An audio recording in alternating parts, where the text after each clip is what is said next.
and music. And sit. And music. And sit. And music. Okay. And sit. Okay. And music. Hello, I am Jason Ward from MakingStarWars.net, and tonight I have my special guest, Max Xandaux. As in, give me the freaking money, give me the dough. Give me the money, baby.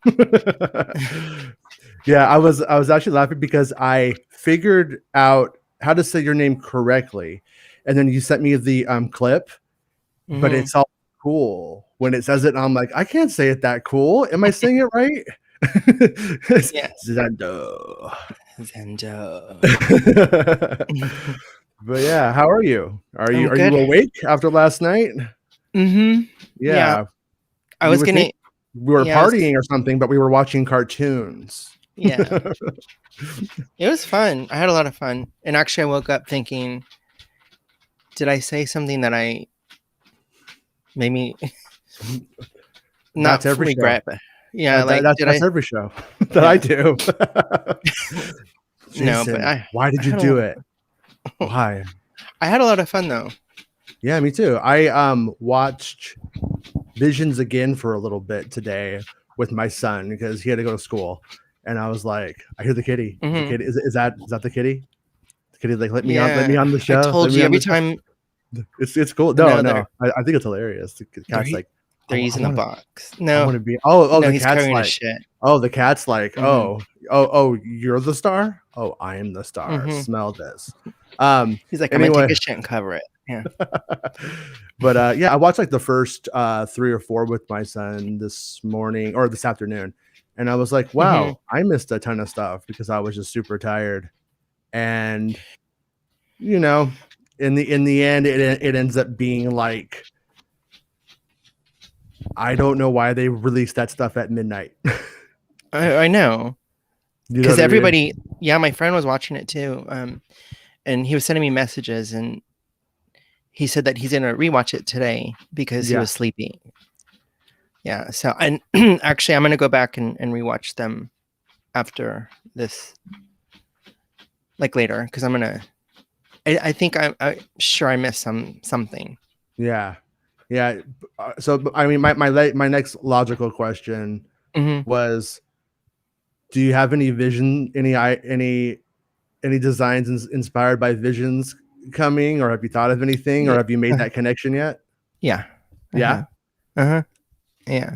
See, I should have put you on the spot and been like, show us. No. Yeah, it's it's like the lightsaber, add the lightsaber to something I already have. Yeah. I have some ideas. Oh, and do you like my Toby one t-shirt? Oh, is that?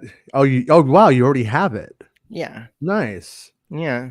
That's pretty. He's my favorite. He's my favorite. One of my favorites. That was the second one that or the one I watched again today, or one of the ones, and I was like, that one's gonna hold up. I think a lot of people, I heard a lot of people say that they do like it. They like that one a lot. And I was pleasantly surprised because we didn't hear a lot about it. You know? And like, I saw very few hashtags of TOB1 on Instagram. I saw like others. Right. And I think he's like a little surprise, I think, for people. He's an cute, adorable little person. You know? You're like I was saying, like when I saw the trailers, I was like kind of like not rooting against Toby, but I was just like, what are you doing here, Toby? I guess I'll see what you're up to. And then I watched it. I was like, come on, Toby, I believe in you. Like I said, you know, you really want them to become a little Jedi. Yeah. He's a little Pinocchio, little Star Wars Pinocchio.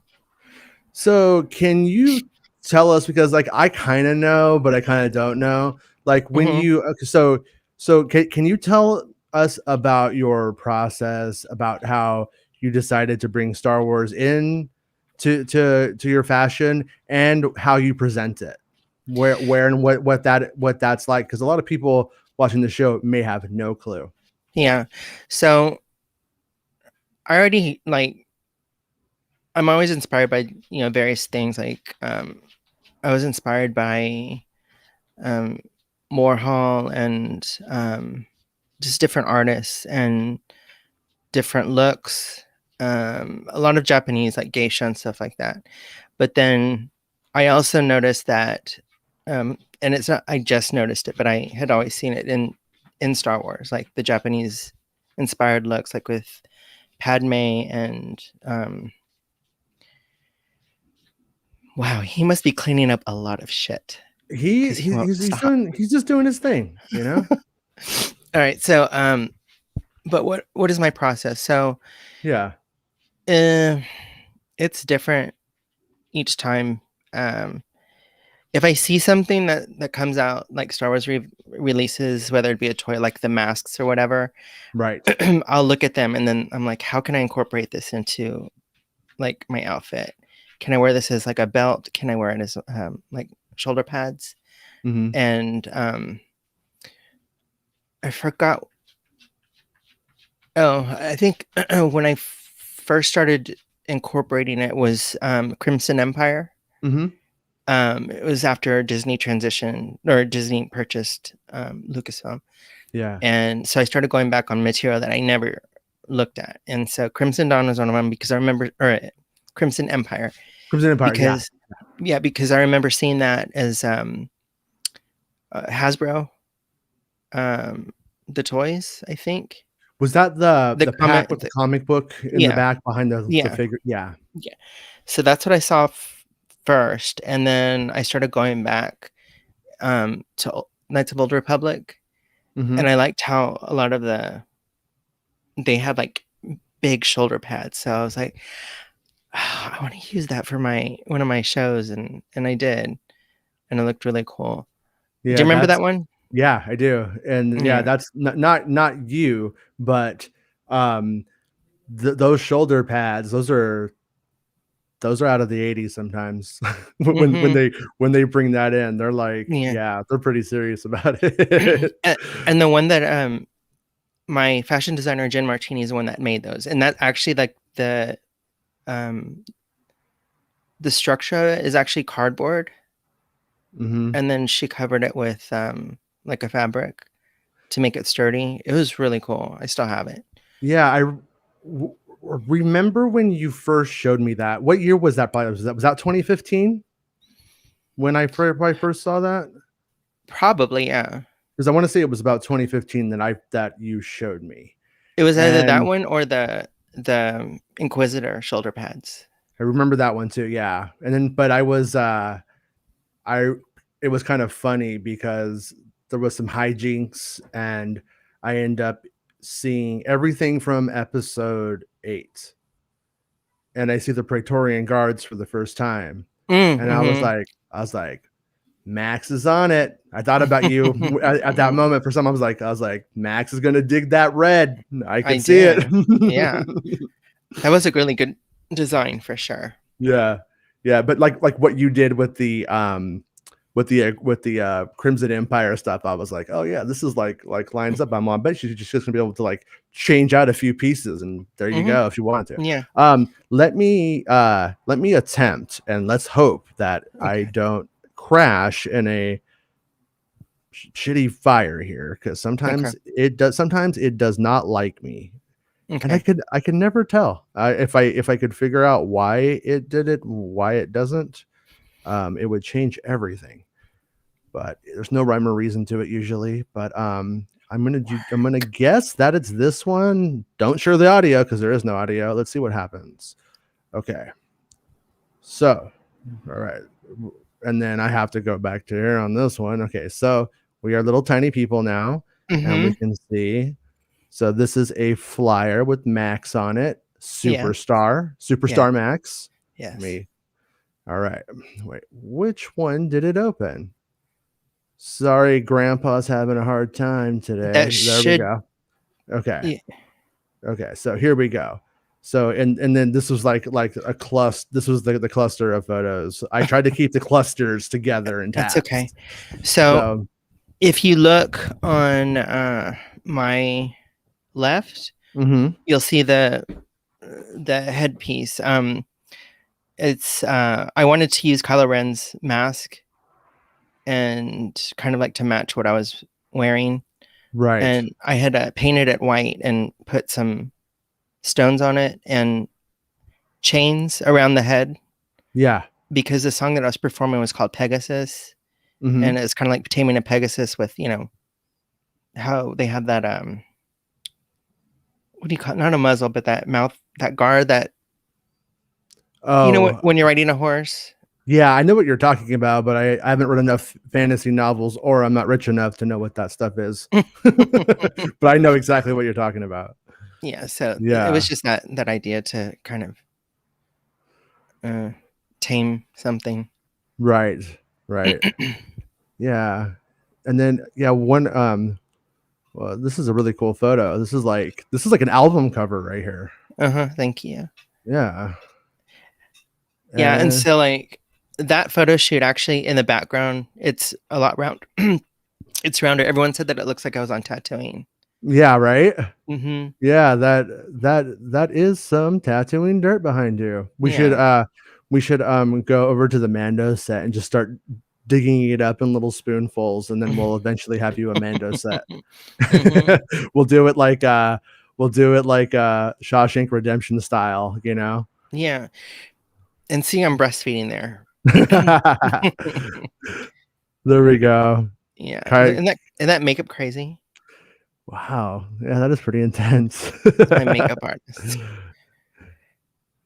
I like, I can see the chains right here. Yeah. Going across. And the whole jacket also kind of reminded me of some Star Wars-esque type of clothing. I don't know why, but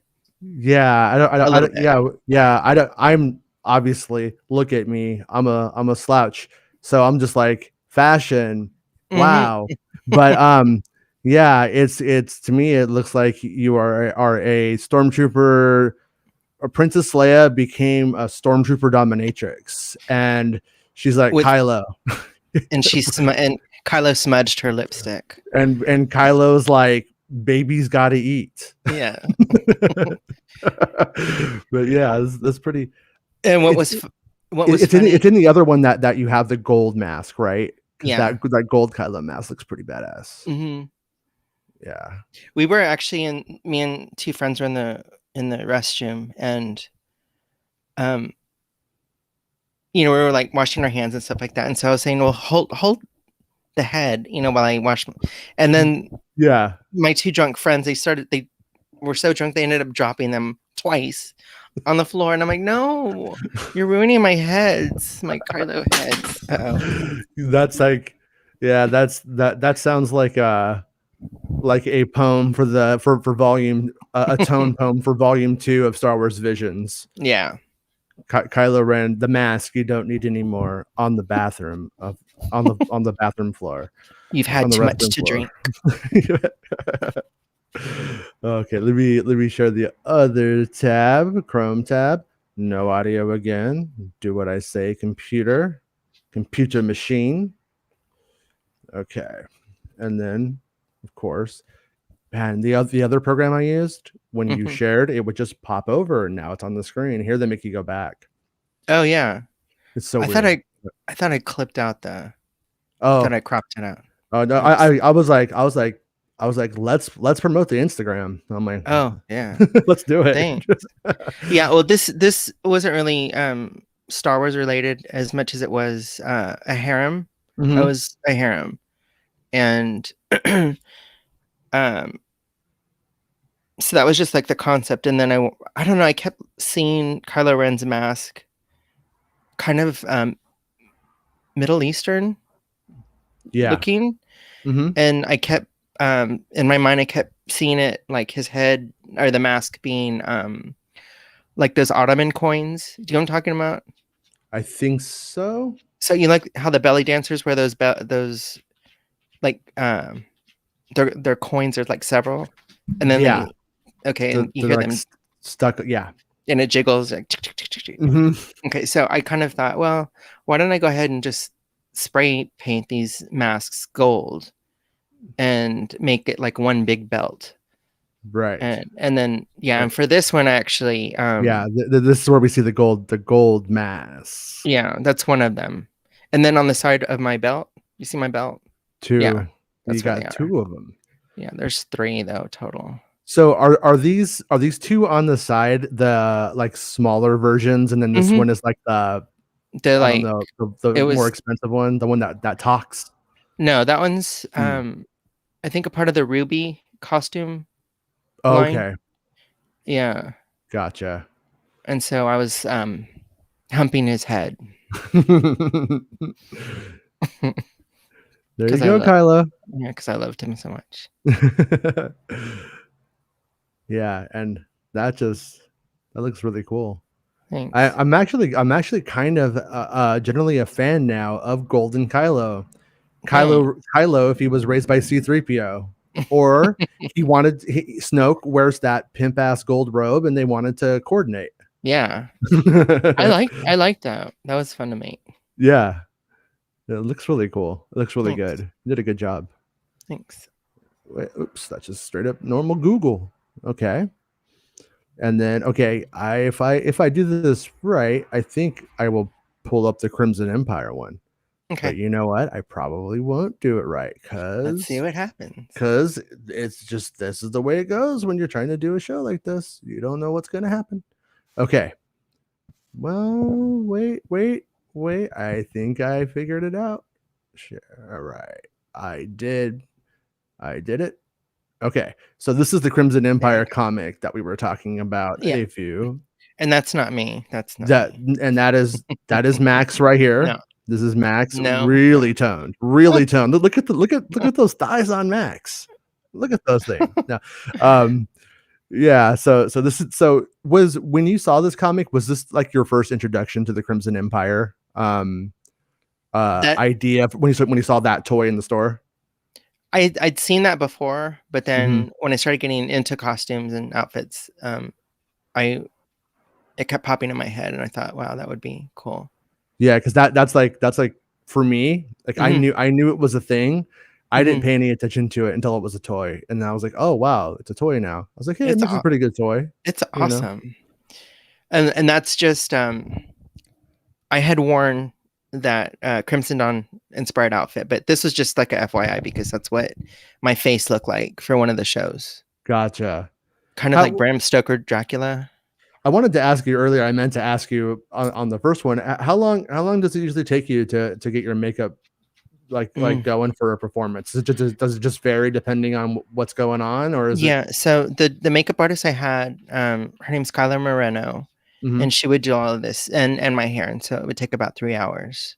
Oh wow! And she took her time, and sometimes I would get text messages from the club like, "Max, where are you?" I'm like, "I'm almost there." You ever just like sitting there and you're like, you know what? I think I'm gonna just like watch a movie while I get my makeup done. Like you watch ET and you get to the end, and you start crying, and it's a big mistake. Oh no. No. Yeah, I love that look. Yeah, it looks. I like. I don't know what you call it, where it blends. I don't know if that's just what it's called, but blending. I like the blending. It's pretty rad. Yeah, thank you. And that's what I was wearing. This is the Crimson Dawn right here. No, I keep saying Crimson Dawn because of that Han Solo movie, Crimson Empire. Yeah. Oh wow. Oh, that was so cool. That's one of my favorite outfits. So was this like one outfit and you like get rid of the skirt at one point? Yeah. So what I did is I had red thigh highs. And I had red boots, and underneath that I had just black leggings. Then the corset, and this is a black tank top, and the I guess it's like a bolero jacket. Okay. With all that. So when you and do you, nobody got the concept. They're like, yeah, that looks so awesome. yeah, that's what I was actually going to ask you. Mm-hmm. When you are doing these performances, like what is the audience reaction? Are they just like beautiful colors and they just like enjoy it Uh, as fashion, and they're yeah, just like it's fashion, and then they don't really see that like the inspiration? they love it. And then the only times that they really understand it is like when they saw like Kylo's mask. They're like, oh yeah, I saw his mask. Then I get it. And then like as far as like a costume, no, nobody gets it unless I tell them or unless it's a Star Wars fan that I'm friends with. Right. Because I do want it to be subtle, not so Yeah, like, because there's so much fashion in Star Wars. for sure. I mean, There yeah, is. that's like, because you kind of have to walk an interesting line between it being fashion and a performance and cosplay, right? Like Mm-hmm. Oh there yeah, is a difference. there's a difference, and I don't want to cosplay Yeah. it. So obviously, like it's the concept, and then adding other pieces to it, and And then when you so do you pick is your song coordinated to the outfit, or how does that come about? How does the soundtrack to one of Max's performances happen? so like this one, because it's red. Mhm. There's a song that I have called "Neek Invisible Parallelogram." It's a very experimental song, Mhm. and it's more of like it almost sounds like a soundtrack piece, and then my vocals are put in there like kind of really distorted, and it sounds um Yeah, when you haunting. It sounds haunting. And so right. I was like, oh, that would be great if I open with this look with the dress, and then go into a more aggressive song after that. When you with your music, do you handle production on it? Do you do a lot of production yourself, or No, I actually work with the producers. I use this. I spent $200 on a vocal distortion program called the Decapitator. Hmm. I love it. It's really good, but Hmm. I bet you it's the Decapitator They because could be. it's so good. Yeah, they But I it's weird because like I work two ways with them. If they send me music, mhm, and then I'll listen to it, and then I'll get inspired to write lyrics, right. or I will record vocals, and then they'll work around the the vocals and any melody that I provide. So when you do that, are you just throwing out just like naked vocals, or are you like getting like into Logic and putting a little MIDI down or something to No, no, it's just vocals. Like wow. I'll hear like a melody in my head, and I'll speak singing along with it, Mhm. and then send it to them, and then they'll work with it. Yeah. One of my remix producers is Damian Dane, Mhm. and they're really amazing. Like they get me like totally. Mm. Um, Yeah. it's just I'm very satisfied every time I hear the remixes that they Yeah, it's produce. that is the best. I mean, not a remix, but I got a mix back today, and it was the Mhm, first mix, and mhm, I was like, "Oh, this is pretty much it." I was just like, "Oh, just change this one little thing and I'm good." mhm. And, that never happens, but boy, when it happens, is it a nice feeling Oh, it because is. It I is. usually it's the other side of it, and you're just like, "Oh, man, what is this? This isn't the vision," you know? This isn't the Star Wars vision. Yeah, this isn't the Star Wars vision, this is a joke to me. No, No, but, but, usually, like, I if there's something that I want corrected or I want fixed or moved, I definitely, you know, say that. It wasn't like that in the beginning because right. I kind of was like, because my first song was Violet Velvet and it's like a poem. Right. And I remember the producers, the main guy wasn't sure what I was doing. Mm-hmm. And I was like, I knew that, you could listen to electronic music, like dance music, and they'll like repeat just a phrase like over and over and everyone's like dancing to it. And I was like, that's kind of what you could do. And then he sent it to other remixers and they put their spin on it. And I was like, okay, now I need more vocals. I need more lyrics because they were minimal in the beginning. Right. And then as I progressed, then I started to like structure as a song and stuff like that. So yeah, it's kind of funny how that goes. Like I remember as a teenager, like my first songs, I was like, there was probably 5 lines. I was just like, if I could finish a song, that's amazing. And then now I'm like, hey, it's a song, not a fucking novel, dude. yeah, Like, you to know, myself. so you know that I'm a big fan of Turkish pop, Mm-hmm. and so I actually a part of what I do is I'll translate the song because they have like translated in different languages, but the structure of their songs, the pop is very simple, and they just repeat it, and Right. it sounds like a full like you know what I mean, like sounds like a full detailed song. Yeah. Like Yeah. it's and then you read it and there's like 4 lines. I'm exaggerating, but it's just small. Right. A Right. small amount of What lines. what came first for you? I know that this is kind of a weird question because it's like if you were to ask me what came first, um, David Bowie and Kurt Cobain and wearing flannels and thinking that weird space outfits were cool, or the music. So I get it's kind of unfair to ask, but for you as an artist, Mhm. did you start with fashion and then music came with it, or did you start with music and then you needed to dress the music up and fashion came So in? so what happened was originally I started off as a self-portrait artist. Like Mm-hmm. I would take pictures of myself and it was more about imagery and I would use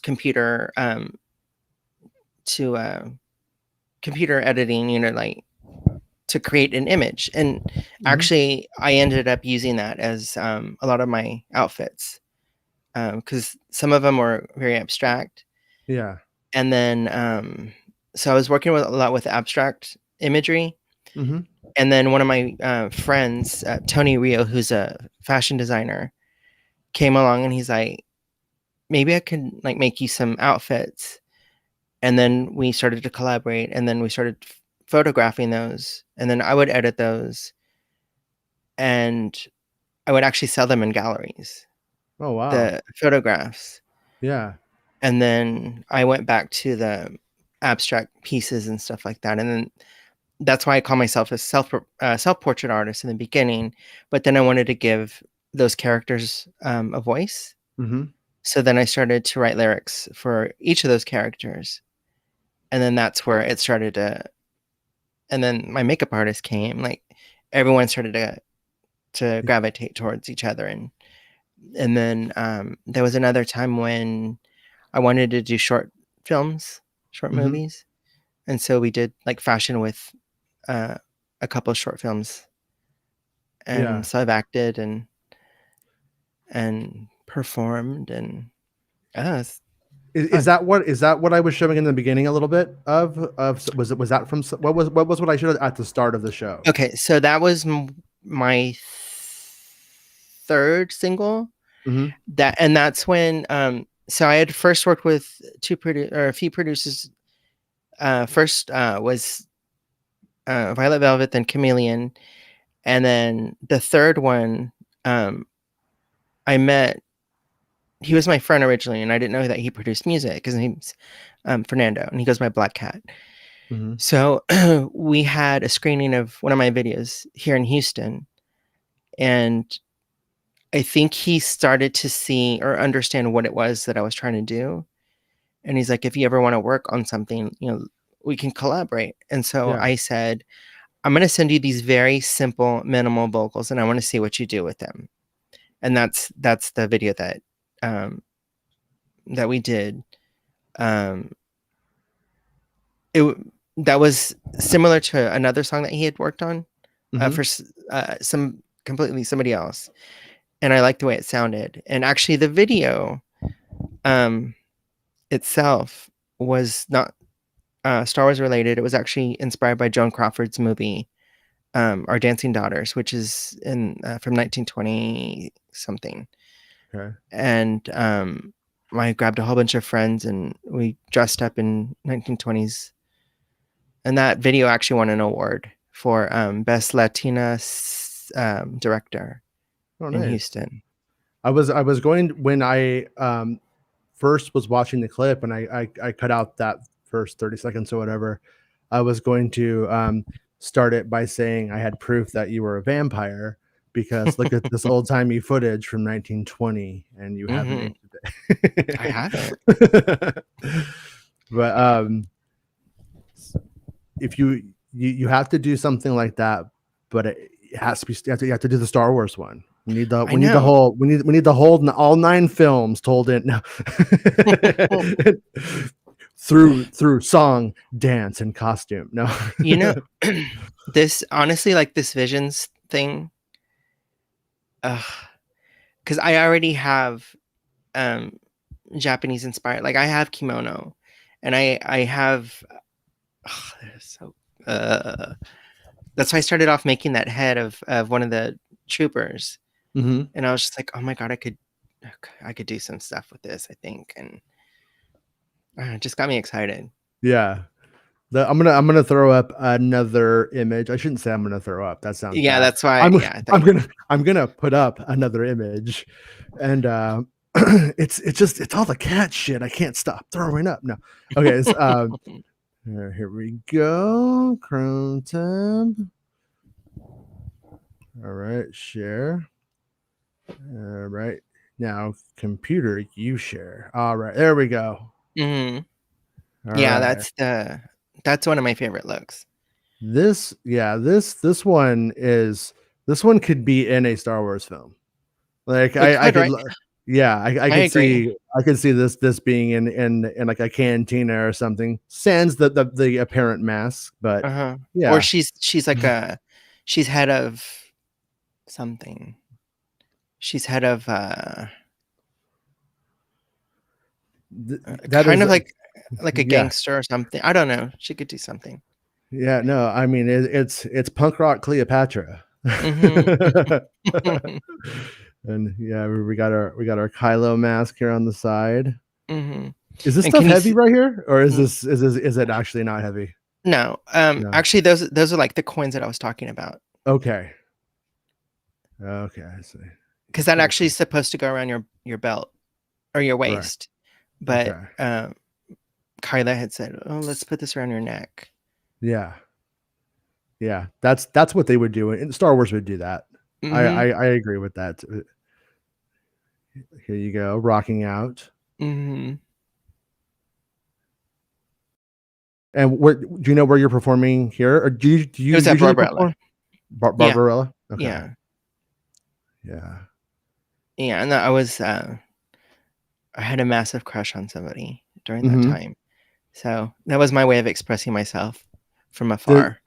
Does that when you have the crush on somebody, does it elevate the performance, or does it make you shriek back into your shell? It elevates it. Yeah. Yeah, at that point you're like, I gotta go for broke. Yeah, I get it. I have to show you how much I love you. And yeah.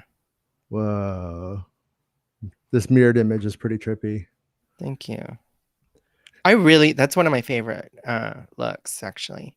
Yeah, that's like if Asajj Ventress was like, I'm gonna dress up like, I'm gonna do an homage to Kylo Ren someday.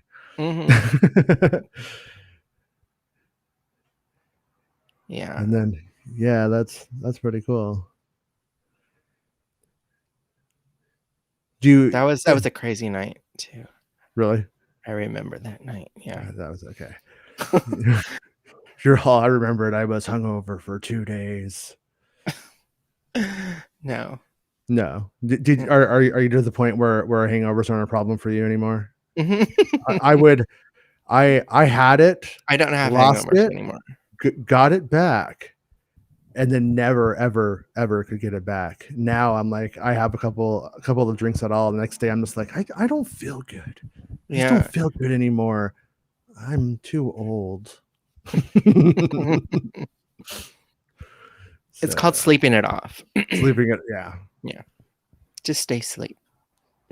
Just crash out.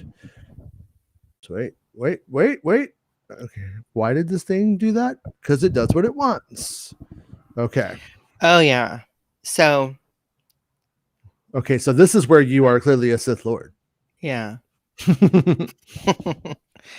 A Sith Lordess. No. Right.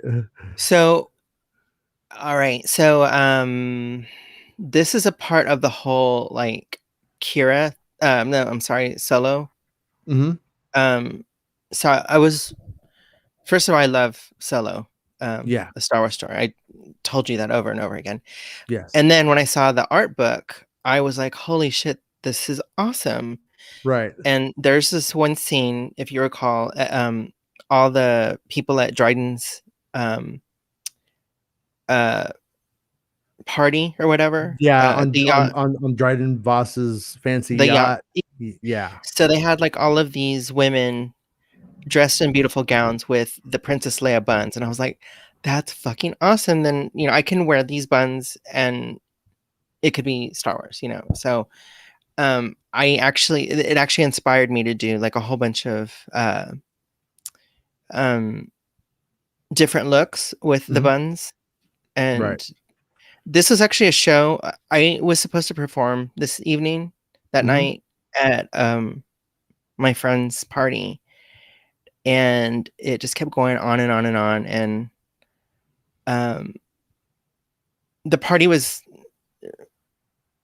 unfortunately, it wasn't well promoted and stuff, so there wasn't a lot of people. And I was like, maybe we'll just do it another time. So I made use of what I had. I was already made up, so I went home and I did a photo shoot.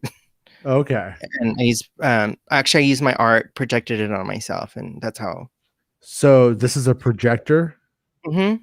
Okay, that's what I wanted to ask you. I was like, how did you get those Sith Lord eyes? It's just it's light. It's projection.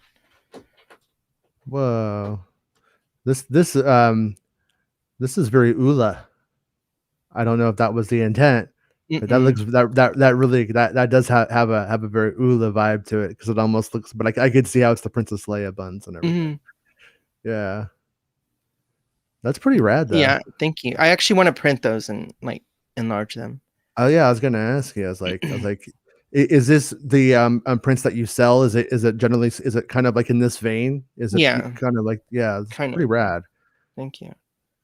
How gratifying was it when you sold your first print? Was that? Yeah, I felt vindicated. Like, okay, yeah, someone does like my work, and especially that I had a gallery of all places, that they bought it at a gallery. And this is from my experience. I noticed that like when the patrons would buy my art, they would also kind of like invite you to go meet afterwards, or to kind of get to know you, because they felt they want to get to know you, or just, I don't know, in a way, I don't want to say court the artist, but shit, how would you say that? Yeah, I know what you mean. It's not courting, like it's not courting, like a romantically. Yeah, it's like it's yeah. I had a weird one time. I had a song that was shared on Napster, and it really started picking up.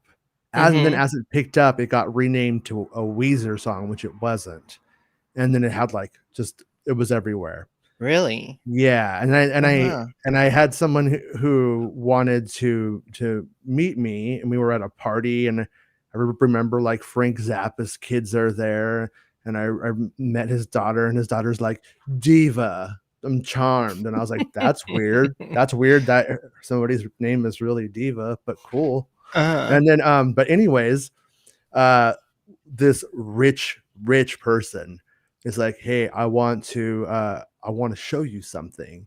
And he's like, hey, I want to help you guys out. And like, so he, hooked us up with some things that we needed and some studio space and stuff like that. Really cool, But then we go into this little room that's like a closet. And no wieners come out. But Okay, but an accordion comes out, a little tiny accordion, and the guy's like, I love it so much, I learned it all on the accordion. And he sits there, and this song is 5 minutes long, for the record. It was on my first Fortracula record, and but this is like the original version of it. But he sits there and just plays it for me, and I'm just like, this is super awkward. Because it's like Weird Al is fucking playing, your something for you, and you're like, what do you do with this? And I mean, at least in that scenario, though, I didn't have to talk. Like the person is playing, I'm just supposed to listen and be like, this. But it was super uncomfortable. But yeah, did you do pretty well with that? Were you like, oh, were you comfortable, or was it super weird? No. So one of the earlier ones that I bought, it was actually a woman, and she was totally cool. It wasn't anything like sexual or whatever, but she just she helped me if I needed anything, like financially for production or whatever. I guess it's kind of like a patron in a way. Yeah, But then, that's exactly what it is. But then I did have a time when I had a showing at a club at the time, when I first started, and there was a guy who he's like, I want one of, I showed him a portfolio, and he's like, I want this, would you mind coming over to my house and my apartment, and we can like look at your portfolio, and I can select which pieces I want, blah, blah, blah. Red flags. And so I went over there, and yeah, he was like, he came out in a robe, and I was like, oh God. Oh, come on. The like, robe, no. like went full Weinstein right from the start. Yeah. I mean, no, not from the start. It was slow. Or okay. And then he like went to go dress into something more comfortable, and he came back out with a robe, and I was just like, I'm sorry. I was like, this isn't what I was trying to do. And he's like, no, we can have dinner and stuff. And I was like, ugh. Yeah. Like, no, I'm gonna go. Yeah. Thanks. Yeah, fuck that noise. So, whoa. Yeah, the light hit my eye just right. So I was like, oh, that's cool. Yeah, like a kind of like very cyborgish. When I very first looked at these, I was like, you know what it reminds me of, probably incidentally, is Rogue One had a lot of visual effects tests and stuff with the dark troopers, or whatever they're called, the death troopers. And they have these like green lights, and they shoot lasers out, and all of these things that was sort of like this. And Gareth Edwards went down to like Area 51 with a friend of his, another person in production, I think. And I think the story is that they were looking for UFOs, and somebody started shining a green light at them to like freak them out. And it was inspiring. And then that's when all of these green lights were added to the Death Troopers, and they've never done anything with it. Like you could see it. You could see it like on the package and stuff with the toys for Rogue One. Like, yeah, they intended to do it, but nothing ever happened with any of it. Yeah. And if anyone's gonna ask, like, how is this Star Wars related? It's just the whole Princess Leia bun thing. Yeah. And actually that's my art that was unused. I never printed it. And so I manipulated it further so that I could actually kind of make use of it in a different way. I kind of think I like to, this is like my Warholian mindset is because he never let anything go to waste, I guess. Mhm. Like, he used everything. And so I kind of like to make lemonade out of lemons. Sure. Not to say that my work's lemons. It's just that it's not something I would print. So let me do something different with it and, add another layer to it or whatever. No. Yeah, no, I totally get it. I was struggling with something recently, and I wrote this one song probably 4 or 5 different times, but completely full with like lyrics and everything like that. Mm-hmm. And then I was just like, I was about to delete it all as I kept changing it. And I was like, you know what? A lot of the stuff is good. And so I put it all into my notebook. I keep a notebook because I'm a psychopath. No, I do too. All psychopaths. Yeah, you're a psychopath too. All psychopaths keep notebooks. It's just a fact. No, I'm kidding. But no, it's just my writing. So yeah, no, same. And yeah, it's like because I've done the opposite where you throw things away, and it's like no, and I'm glad you didn't because this one is pretty rad. Thank you. Whoa, okay. Right now, my brain is seeing like I have this thing about mushroom clouds. I have this thing with mirror images. Yeah, it just makes so much more or something. Yeah, is that is the mirroring like is it just a preference or is it a thematic? I use it a lot. I use it a lot. It's kind of like taking a smidge of something but making it bigger. Mm-hmm. You know what I mean? Yeah. I don't know because it creates shapes and things like that.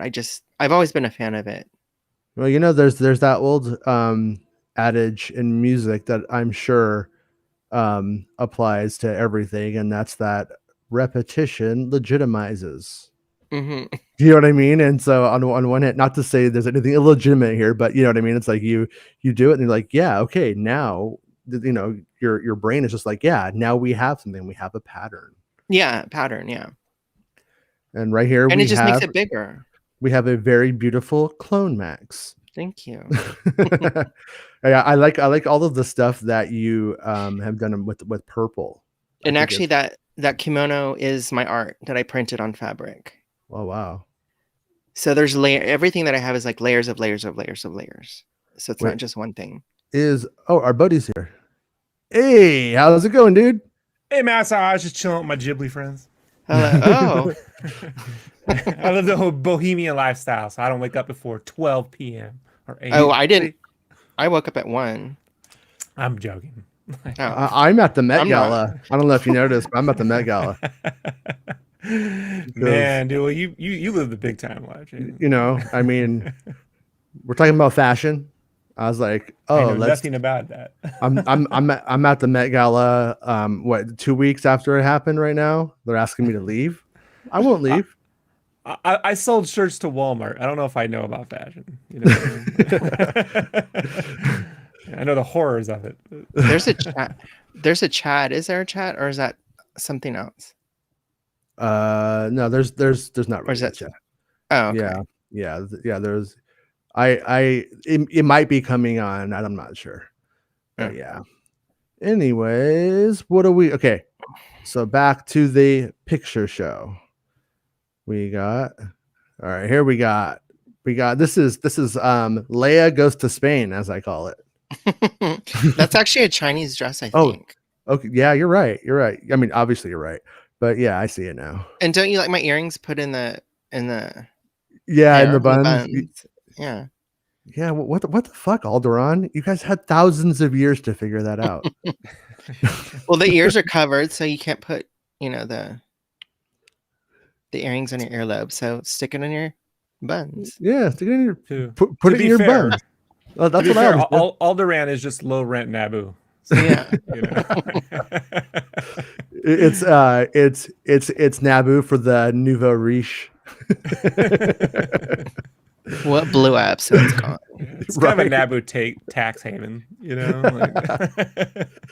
They actually blew it up as a tax write-off. That was always the plan.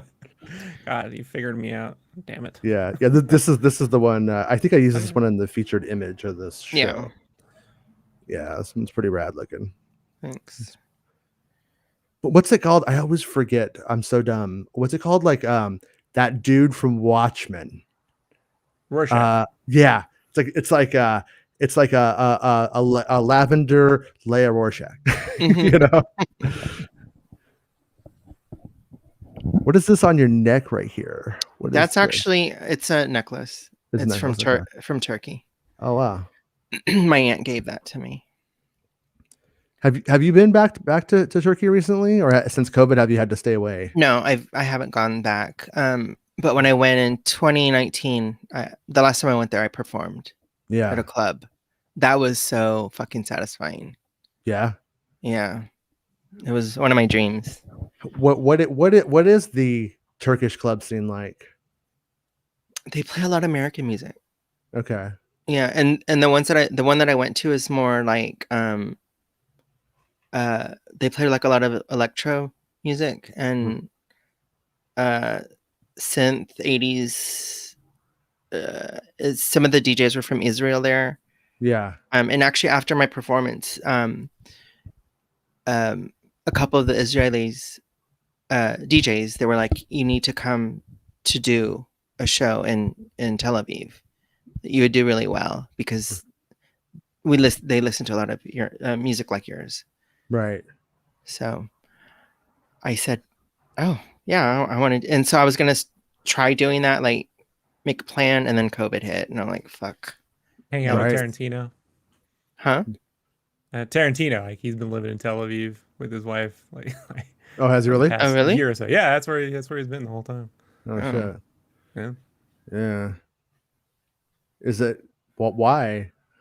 Is it safer or is it where his wife? I guess is where she's from. Yeah, the family's there, but yeah. I mean, it looks nice. It looks beautiful. Yeah, I've never been. Yeah, yeah. I want to go there, and I want to go to Japan. Yeah, I always wanted to go to Japan too. Just like there was this. I met Devo, which is one of my favorite bands. And at a Devo show, they gave me one of those red hats. They were like cool about it. They're like, here, gives it to me. After the show, we're like talking about music and stuff like that. And they don't like a lot of the music that I like because they just saw it as a nowhere. Like it had no answers. It had no critique. It was just blow your brains out stuff. And fair enough. I get where they're coming from. And but they were like, yeah, you got to hear this band called Poly Six. Or is it Poly Sykes? I can't remember how you say it now. But they were from Japan, and coincidentally, they were playing in San Diego. So me and Randy and my drummer, we get in the car and we drive down to San Diego to see them, and it was the fucking craziest show I have ever been to in my whole entire life. And the dude's from Japan. He's super cool, but he's like a little nervous. He's like, this is too wild for like, this isn't what they're used to. And he kept going, be cool. He doesn't really speak English. He's like, just be cool. Because what he kept saying, it was pretty awesome. Now I was like, I wish I had that sample. Because if I had that sample, oh boy, that would be in everything. I would take it to the Turkish clubs. But yeah, all right. No, but then there are the other Turkish clubs that play like Turkish pop, and they're nice. Is Turkish pop? I don't know anything about Turkish pop. Is it like synth pop kind of? It's has a lot of electronic in it. Yeah, and they do use a little bit of arabesque sound. Mm-hmm. And actually, all my friends are like in Turkey. They're like, I don't like Turkish pop. Like, I like it, and they like American music a lot and rap. They have Turkish rap over there. It's really cool too. There's a guy on YouTube that I follow called My Analog Journal, and he does like a lot of like straight vinyl like mixes from different eras and different cultures, and he does a whole Turkish set. Like I think he's done like 4 or 5 of them. So they're pretty dope, Jason, because he gets the actual vinyls out and puts them on the turntables and shows you the albums and stuff. So it's pretty dope. Because of our Visions party last night, my brain is fried. But surprisingly, and I want to say it's Iraq. I think it's Iraqi, and they got electric guitars after the war from the soldiers bringing electric guitars over, and there were just like tons of them. The guys would get the guitars, go home, and then they end up and the kids end up getting them, out there, and they are playing like Jimi Hendrix level guitar playing, but it's flipped on its head and it's just a completely different thing. Wow. And like I went down this rabbit hole of it like a couple of times. It's pretty fucking amazing. It's not it's too wild for me to even be inspired by it. I can't even comprehend it almost, but I'm just like, you know, it would be really cool. Do you remember the instruments from Tatooine Rhapsody? Yeah, just how they look. If somebody made instruments looking like that, I think that would be cool. Yeah. Yeah, I watched that one again today. Did you like it better? I liked it better because my expectations were in check. But I will say it's mixed super crazy. The vocals are like super loud, and the actual like band is so far in the background. I almost think it's mixed like it's a cartoon. Maybe that's how I don't know if that's how they do it in anime or something like that. But I think it hurts the music. It hurts like the actual like it feeling like it's it catching on, It sounds like it was made by the studio rather than them working with an actual band. Does that make sense? Yeah. And he's supposed to like not be able to sing. Like the idea is that he's an amateur, so you could tell like somebody with very Broadway skills almost is like bringing it down a level, but it's super mixed, super loud. So you saw it in the Japanese version, right, Rob? Yeah. Was the song in English or was it in Japanese? Mix. So they're singing Japanese, and then there's a few songs that don't translate, and then those go to English. Okay. A few words. Yeah, because like at the end, I can't remember what the chorus to the final bit of that song is, but it's like, hey, yeah, go, or something. I can't remember what it is. But it doesn't make sense. Did you watch it in English? Every time. Oh, okay. I should probably try it, and then I'll come back and go, yeah, that's probably not good. Yeah, no. But it was all in English. In the English version, it was all English. Yeah, no, it's not. It's mostly Japanese with a couple English words. It might it might even sound better in Japanese. Yeah, probably. Yeah, I'm serious, dude.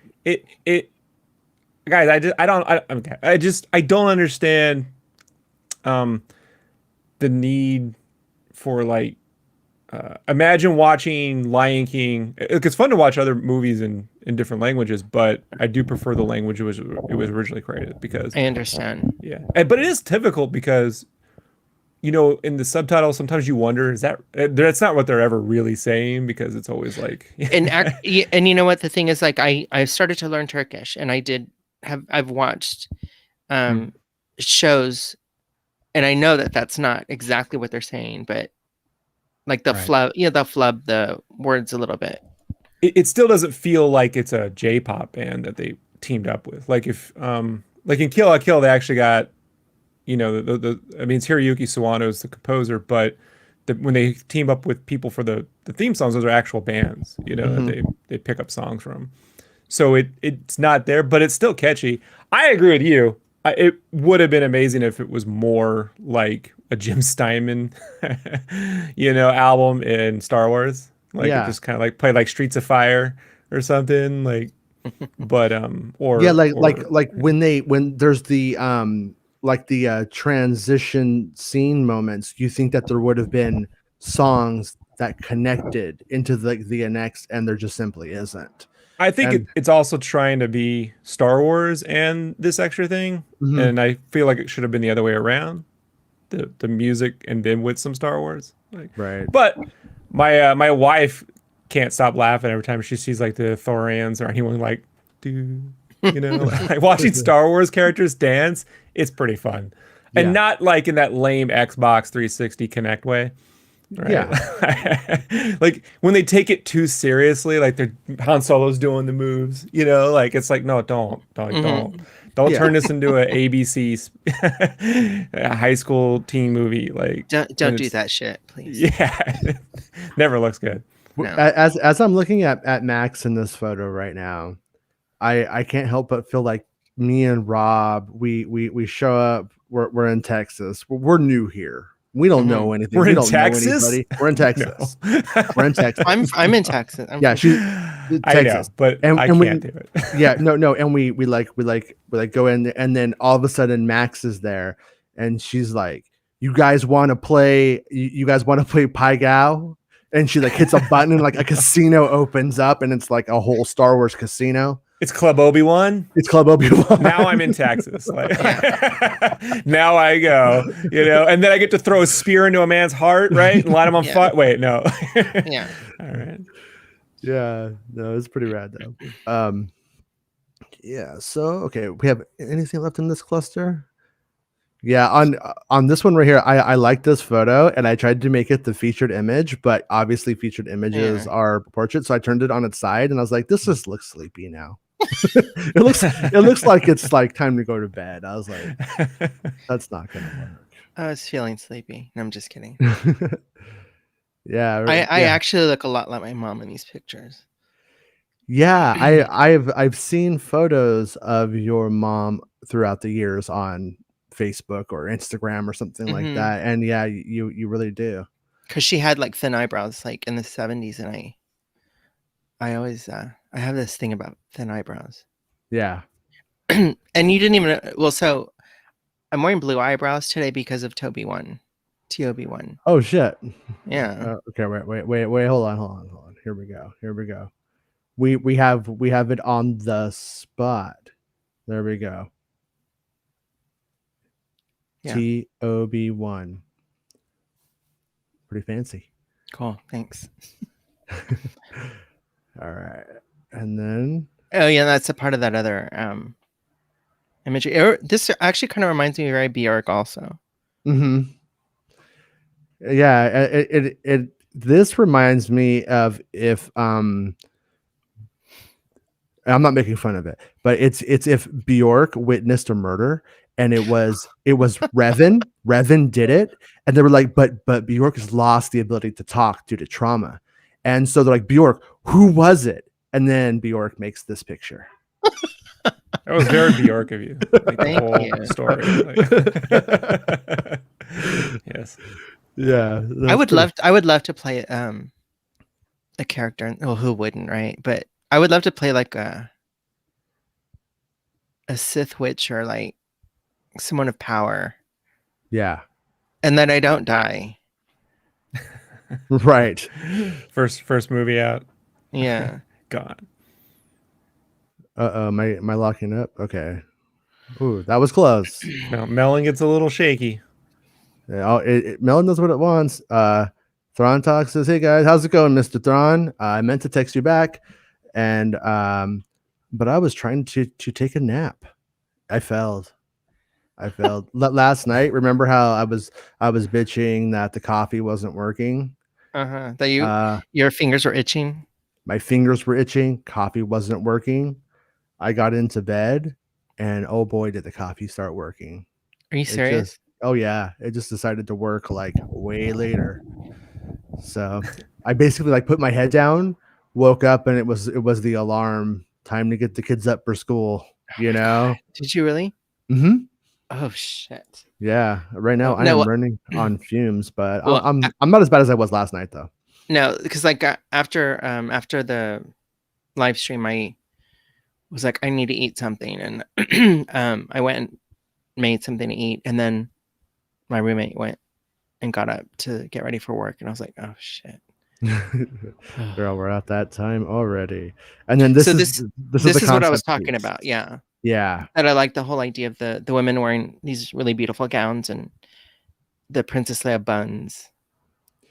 I do like the weird almost implication that young Solo goes into this place and there's a bunch of hot ass Carrie Fishers that are out of his league, and he's like, man, someday. Then he meets her, but he's like, she's too good for me. He gives her the sass, but then later he goes all in on the ass. Yeah. He impregnates her. He does. And then we have that moment of Kylo Ren breastfeeding.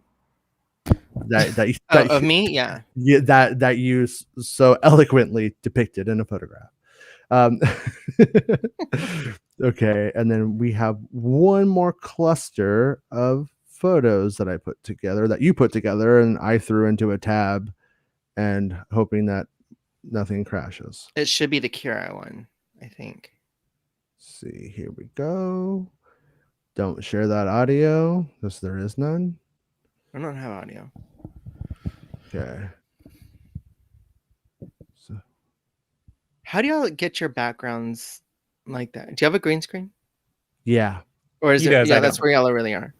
Yeah. I have a GeForce RTX card. So if you have an RTX card, you can use NVIDIA Broadcast, and they have a camera option to, it just removes, watch my hand, like it just removes the background like magically. Oh. So I need to get that. Came with the computer, so I'm like, yay. What have we got going on here? Oh, look. Little us Big Macs. All right.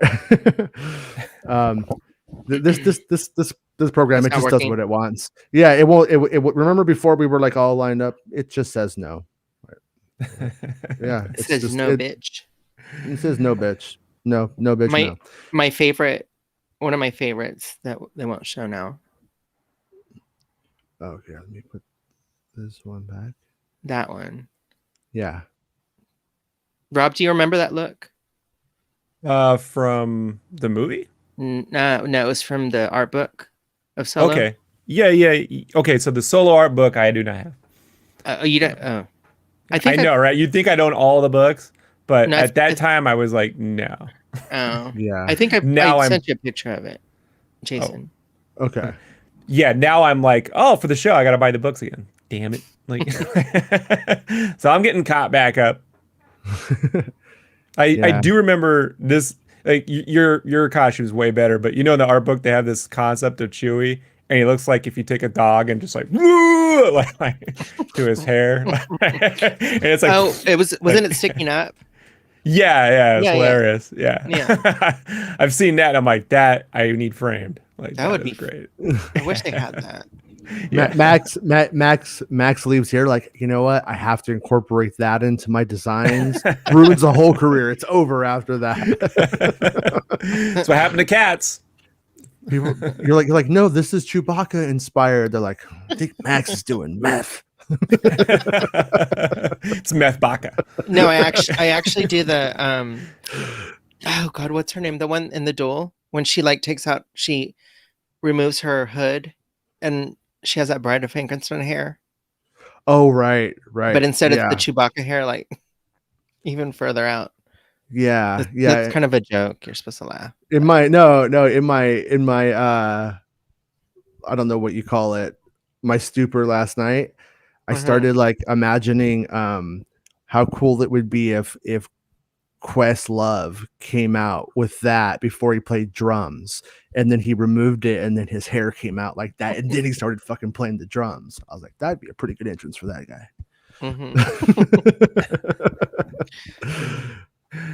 But yeah. No, there's another one. It won't pull up. Wait, let me see. No, well, it's the same. It's the same look, but I'm trying to get to the concept of the Kira. That one. There we go. That's what one of the concepts of what she looked like. Right. And when I saw that, I was like, I'm fucking doing that. Yeah, and that's you could see like they definitely like kept the hair idea from that. Mm-hmm. Yeah, I did see somebody else who did a cosplay of that. Mm-hmm. She made her outfit and everything. She did good. Of this actual concept piece. Mm-hmm. Oh, that's pretty cool. Yeah, she did really well. I just would have made the eyebrows the way I made them. Right. I'm not throwing shit on her, but I'm just saying, like, right. It was really cool. Well, I mean, we're just saying. I mean, if you're gonna go that far, why'd you stop there? Yeah, I'm kidding. Yeah. Whenever I look at this stuff though, and then I watch, I'm just gonna pick on it, even though I like it. Bad Batch or something like that. I'm like, look at how many cool costumes you could just be using all the time for background characters or for even for the heroes. Like so much of the stuff is so good. You know. And right here we got Max rocking the hair. That's when I actually shaved my eyebrows, and I'm like, okay, I'm gonna make the eyebrows you did it. work.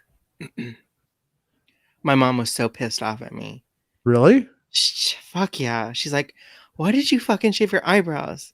They're never gonna go back. I'm like, I have thick eyebrows. They are gonna go back. And then every time she looks at my Instagram, she's like, can you please fix your eyebrows? I'm like, no. I'm not going to. Mom. What's that campaign to get everyone to sign when you want to sign my campaign? A petition? Yeah, the petition. Then donate funds. It's just a trick your mom uses to raise capital. Yeah. No, but that's that was I really love that whole red forehead. Yeah. I might use it again. Yeah, you should. So you have some ideas for Vision stuff, and now that you made the joke about the Brian May hair that comes out, you definitely have to do it. You can't back up on that one. Bootsy says definitely Kira Betty Page. Oh yeah, totally. And Bootsy says, I've got 2 words for Rob. Hard Boiled by Jeff Darrow. Dude, how detailed and awesome is his art? Word up. Cameo, 1987. I was just citing Word Up. Sorry. I do that sometimes. The song? Yeah, by Cameo. Sorry. I forgot how that song goes. Word Up. That's all you have to know. Word Up. No, I know the song. Just forgot. And then he's all like, yeah. What your mama said, right? Or something like that. What your mama said. Yeah. What your mama said. Yeah. I'm pretty sure it's about like not shaving your eyebrows. Oh. Oh my God. Yeah. Yeah. So and then you didn't do nothing from Rise of Skywalker. Is that because it didn't inspire, or was that just a COVID thing? No, it didn't inspire me. Yeah. No, I was so disappointed with that movie. I didn't want to. I did not want to be. I think it just got like.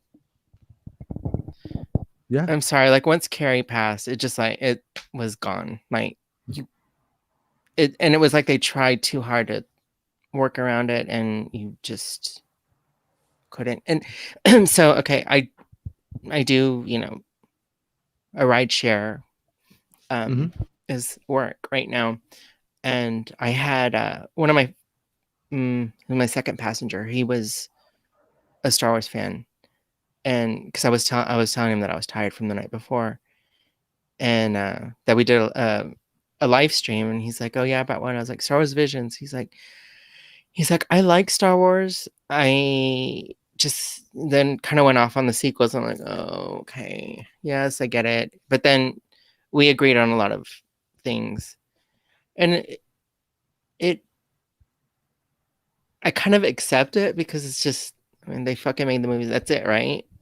Yeah, it's what it is now. That's what it is. But yeah,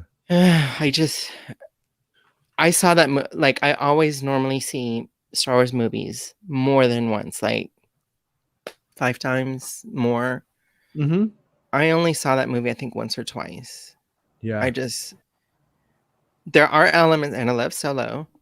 I don't own a Rise of Skywalker cup. Just saying. just put it out there. Yeah, I think that, and I don't think you and I really ever talked about the Rise of Skywalker. I think no, it kind of came. COVID happened, and yeah, no one. That's both. Not that COVID is good in any way for any reason, but both the good and the bad thing about it is that I feel like that movie, it came out right before this big historical world event, and it's so easily forgotten in that context. Like whatever kind of momentum it had, you know what I mean, that just kind of would have permeated into the culture and in the consciousness and just kind of kept going, even in a smallest way. It just was gone. Yeah. And they did a really cool thing when they let us when they released it when the lockdown happened. They're like, let's just release it early. Everyone's in lockdown. It's a good thing, and it's an opportunity. And I was like, yeah. But also, when we thought it was going to be a few weeks, it was like, yeah, it's like camping, and we got Star Wars, and then it never ended. And once again, it's just, who remembers the first weeks now? I mean, in a you know, other than the newness of that weird situation. Yeah, I actually remembered when the trailer came out. I was actually in Turkey, and I saw it, and it just didn't excite me. I was just, I felt like I was being negative about it, but it just didn't. I don't know, it just didn't for me, unfortunately. I mean, I think that they could have done. I really wanted them to use like Kylo a lot more. I don't think they should have killed him off. He was more of the interesting character. Not that Rey wasn't. I don't know. Well, it was a situation where it was about them, and she's the good one, so she kind of gets like the focus. But yeah, as we were moving in, some of that stuff was a little too brief, and like I always talk about, I mean, it's JJ's let's play with ambiguity. Let's not say too much as to not get in trouble. Say too much, you can get in trouble. And but not enough was said, right? Is what it came down to. And I had the same kind of feelings about that movie pretty much the whole time, and I didn't know, is this me just being burnt out after covering all of these things for this whole like journey through it, and then I run into the weird spot where I'm spoiling it, talking about major scenes in it.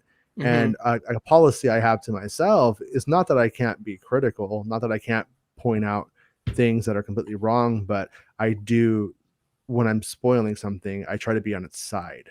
I hate when people release spoilers and they dog on it at the same time. That's not fair. That's not a fair, way to talk about something that is coming, unless it was like really really ridiculous. But it's like, yeah, like he's gonna die, and you're like, and I always knew that, though.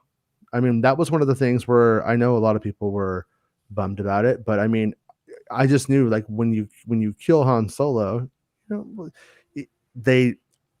I didn't think they would bring back Harrison Ford until 2016, I think, is when I first started hearing he's coming back. Well, I'm gonna say something, and I've thought a lot about this, because my initial reaction seeing the movie in the theaters and watching it coming back was, this feels like X-Men 3. Like, just feels like someone wrote a script having sort of seen the two movies, but didn't really logically kind of go emotionally where the characters maybe could have gone, or I don't know, didn't feel right. Something was off. It was rushed. But I think the biggest mistake was trying to like the movie should have just opened up with Princess Leia has fallen. That's you know what I mean? And they're lost.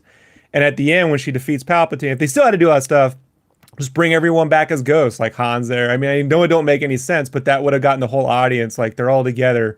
Luke, Han, and Leia are together there in the Force with her or something, Like, and it at least would have given the audience a chance to put everyone together at the end and give them that moment where it feels like they went up.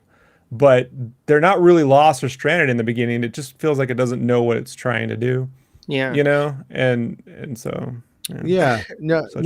There's like a big. I mean, the big problem is essentially that it, in the very final act, in the very final moments, the actual hero, which in that trilogy is Rey, has to prove that she is as worthy as any of the heroes who came before.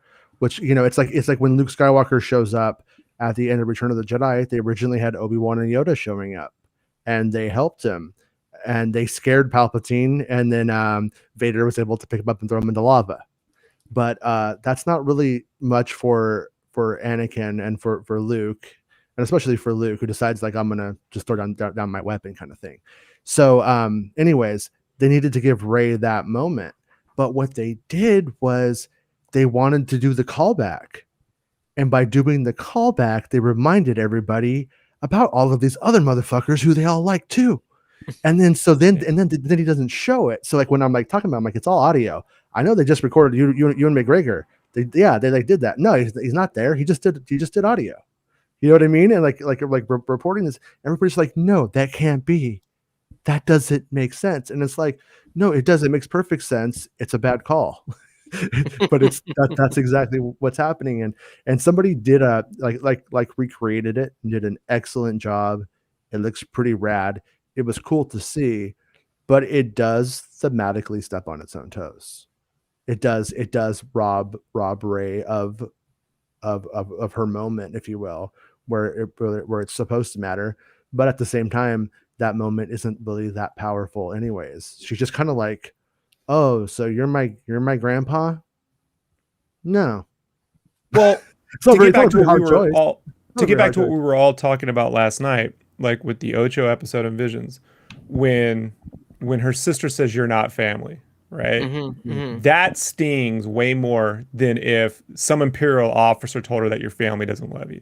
Yeah. And that's my problem with inherently with those sequels, is it's to everyone telling her your family doesn't care, that's why they're not here. Like, that's not the same as your family literally telling you, we don't want you. Yeah, and that's why I said that yesterday, that was a dick of Ocho to say that.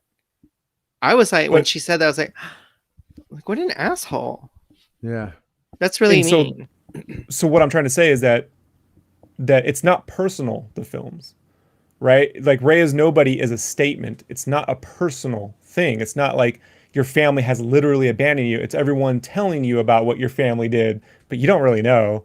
You know, you just have to like take it on faith that the bad guys are telling you the truth, or maybe it's true. I don't know. It's not the same as your family saying you suck. You know what I mean? And we don't love you anymore. Because Vader didn't tell Luke, I don't love you. Vader was like, no, I love you. I just want you to be evil like me. Yeah. Like, to actually have your parents tell you, we don't love you and we wish you never existed. That is a real, that's personal. And the movies aren't personal, I don't feel. So, you know, the closest it gets to it is the scene in Last Jedi when Ben thinks Luke might kill him. That's the closest it ever gets to something being really, really personal. And it's just Rey doesn't have that. So that's where I feel like it's hard to connect or feel some real genuine pathos or empathy, other than, well, I'm supposed to, because that's what, you know, that's what they're saying. So we'll all feel that. Like, that's not the same thing. Yeah. So do you think that, like, as time goes on, that people kind of like look back at these movies and kind of think a little bit differently? You know what I mean? I've talked to Jason about that a few times, right? Where we're like, are there a generation of kids who 10 years from now are going to go, look, no, this was really way better than you thought? I'm assuming at this point, probably not as much as the prequels, in that there's way more media for them to consume now and quickly forget about this stuff. Like, there's 7 more Marvel movies after that came out, you know, and TV shows. So I don't know. I think if and we've said this before, if they have a series that continue these characters in this on, like the Clone Wars did, then I feel that the nostalgia for these films will be way bigger. So, like, you mean if they have like an animated series in between? Is that what you're talking about? Well, maybe it takes place after 9 or something. But if it's legitimately these characters, if it's set in the world and those characters are like sideshow adjacent, right? Like, oh, I'll just show up randomly in an episode like Lando did in Rebels or whatever, then no. But if it's actually like Rey and Finn and all them on real adventures and you get 4 seasons of that, then yeah, I definitely think it would bring a lot more to what these films didn't have time to do. Yeah, because we really didn't care about the Clone Wars until like came out, you know. Yeah, the cartoon. Yeah, the movie didn't. The movie was like, oh no, it happened in between 2 films. It's what drove me nuts about the prequels at the time. I'm like, oh, so the thing I always wanted to see happened off fucking screen. Who does that? I was so mad. Who says I'm gonna make a big cinematic film, right? In 235, and I'm not gonna show you the intergalactic war. I'm gonna say it already happened. Like why? Here's the opening. Here's the end. Seems like the first one would be the setup. The second one would be the war, and the third would be the war ending. Like, and it doesn't go well, right? But no, like it's odd. No, I think they'll make 10, 11, 12. I think it will eventually happen. And then when they do, they will either make it all worse, and then it just all goes, why?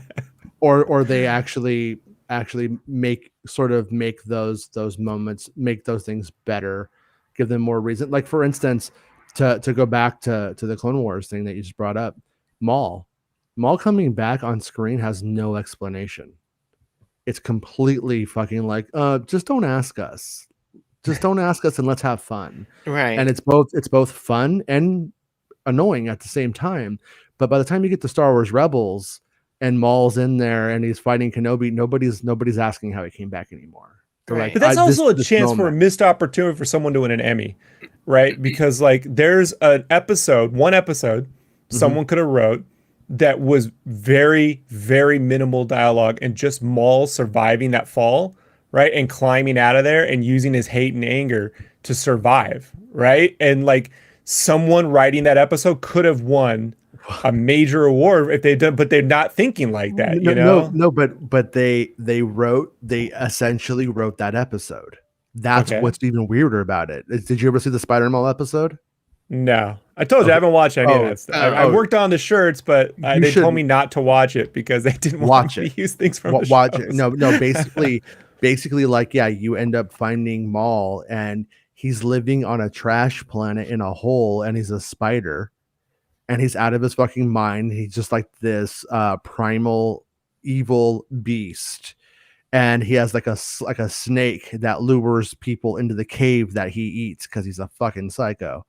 And that's not what I'm talking about. I'm talking about like when he literally gets cut in half and you follow him down the hole, you know, like. But what they do is they get him when he's in the hole, and then they take him and how he crawls out, and they tell that whole story of how he gets out of there.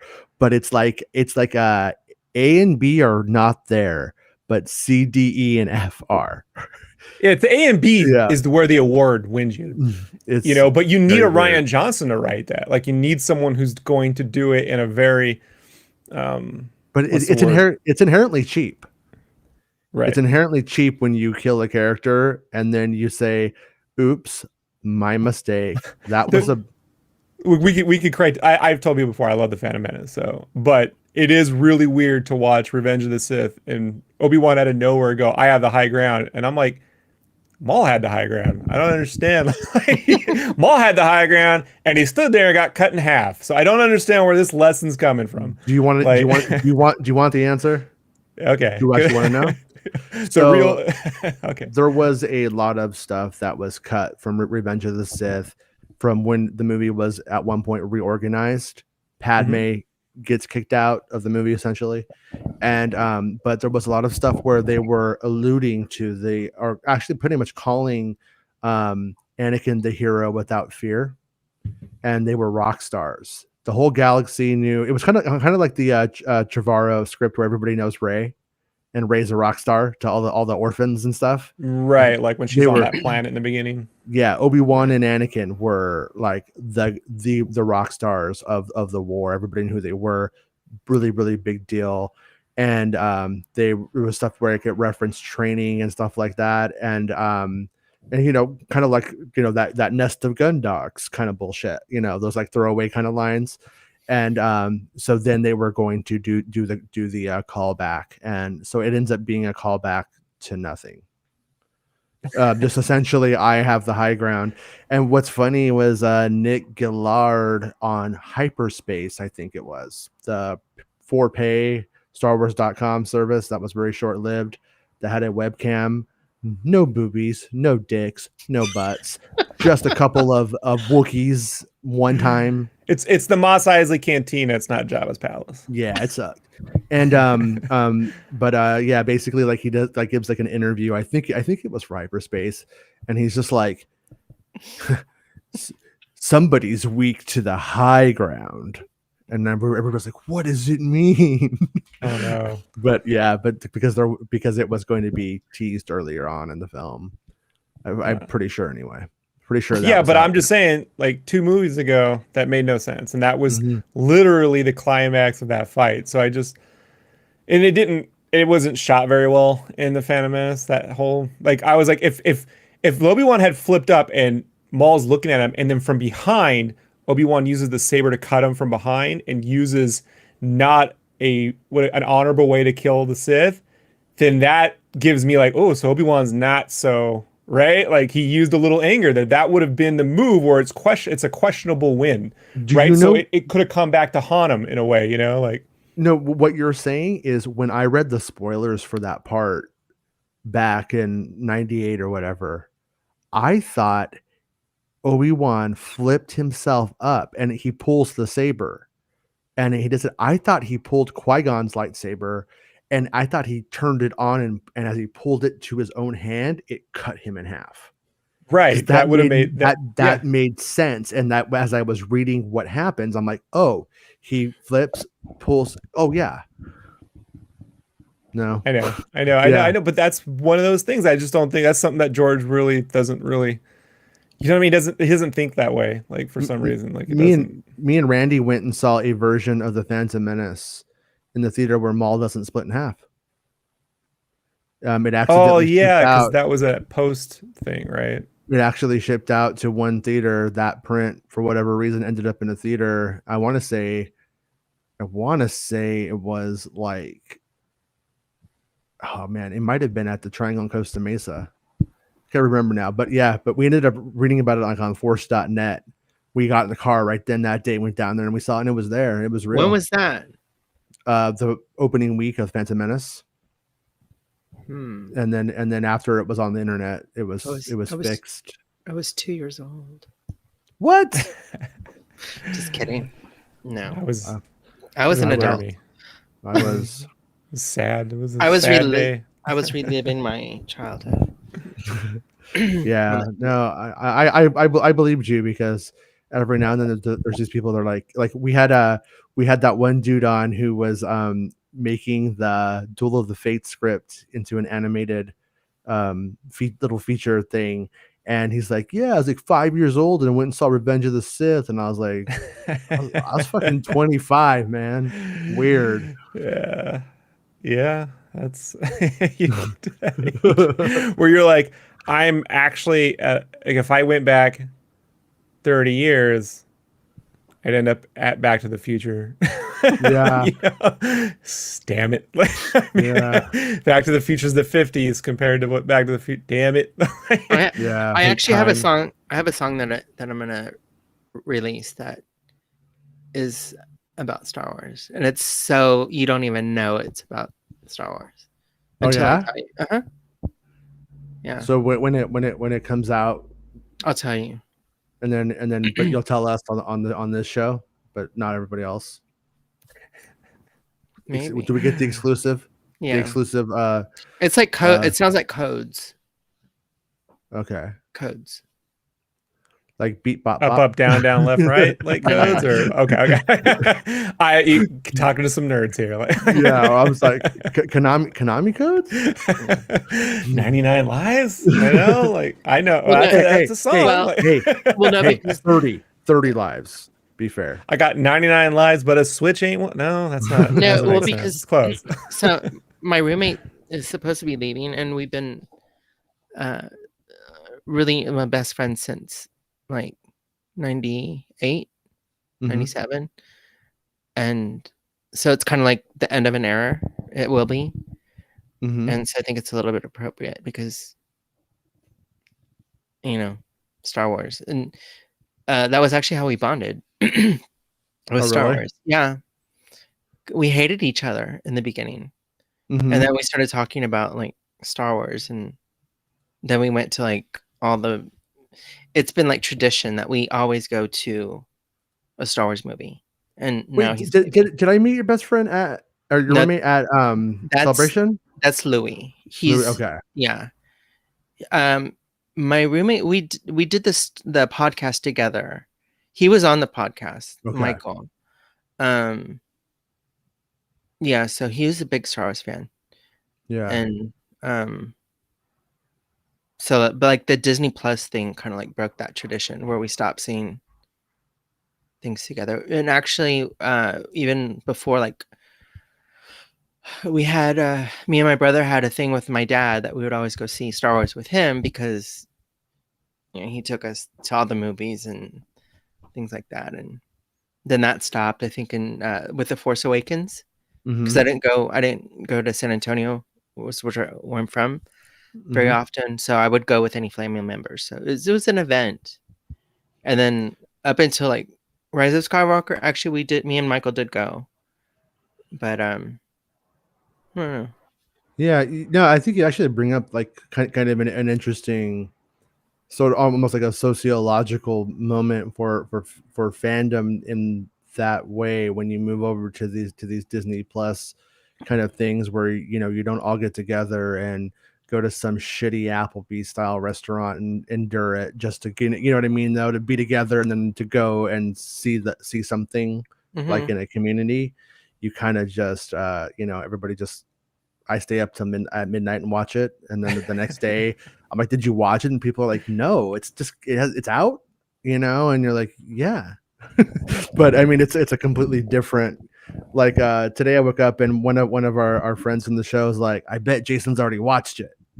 It's like, yeah, but if it had been a film, if Visions, not that it ever would have been, but had it been an anthology film that we saw and it was a bunch of, you know, stories, we all would have saw it at midnight last night. Yeah, I actually you would all be tired today. Yeah, one thing, not me. Wouldn't the duel be beautiful on screen though, on a big screen? Yeah, that's that. I was like, they're actually showing it on they're showing some of them after that new Marvel film, whatever the new one is. Yeah, they're at the Egyptian in LA, and I really want to go, but I really don't fuck around with COVID any more than I have to. And I'm like, it's a hard one to justify. Something tells me at one of the celebrations, they'll just show it anyway. The problem I have with theaters now, aside from Pandy, it is the screen, I guess, it's great. The sound, yeah. The people can be questionable. Is ever since Aurora, Colorado, I have one eye on the exit door, who's coming into the theater and how do I escape in case something goes down. Like I know that sounds really weird, but I can't get past it. Now, in one theater it goes into where I'm like, is someone going to come in here and start shooting the place up? Oh, and really? I have not had a comfortable seating since The Dark Knight Rises. Yeah. Oh. I can't. There's a little paranoia in Rob, but like, I can't do it. And anytime there's a noise in the theater, someone makes the thing, I'm always like, you know, so I have to find a theater that has 2 exits in the rear, not just one where you can be covered, you know, like, and if it doesn't, I don't go. And then I try to like arrange the latest showing possible with the least amount of people, because that would be, you know, people would probably, they want to maximize damage if they like I don't miss worrying about that. I don't want my wife and I to go to a theater and wonder if someone's going to fucking murder us, you know? So this is before Pandy. Like now I have to worry about that and the outbreak virus. Yeah.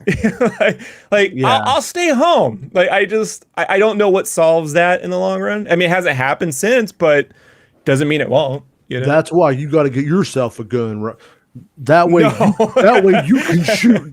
Because didn't you learn the lesson of Han Solo? Han shot first. Like come and live in Texas. You're free to have a gun. So I live in Idaho, but everyone has weapons. That doesn't make it better. Like it doesn't. I know. You know, I just. It's, you know, everyone thinks like they're gonna know what happens when, like I was telling my wife when we first met, we went on a flight, and I told her, hey, you should warn you when I get on planes, it can get weird. And she's like, what are you talking about? So we're on the plane taking out of San Diego, and right when it goes up, the plane slams down and hits and everyone's like, whoa. And I look at her, I'm like, this happens all the time. Right? She's like, what? I'm like, so, but you don't know what you're going to do. There is that thing that they talk about, the deer and headlights thing. Like when something really happens, people will freeze and go catatonic, or they'll get psychotic. So you don't know how you're going to react. If you think, if that was the case where people were trained and they were going to act in a military like manner, then people in war wouldn't have. That doesn't happen. I even watched, even in basic training, I watched people freak out when we had live grenades. They were afraid to touch it.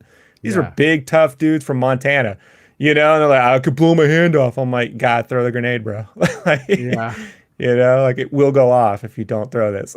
Well, I will say, if something like that horrible ever happened, I'm so dead. I'm not dieharding shit, and I know that. Right. But in terms of stat points, if this was an RPG, if it's Star Wars night, I'm gonna be a little bit more invincible.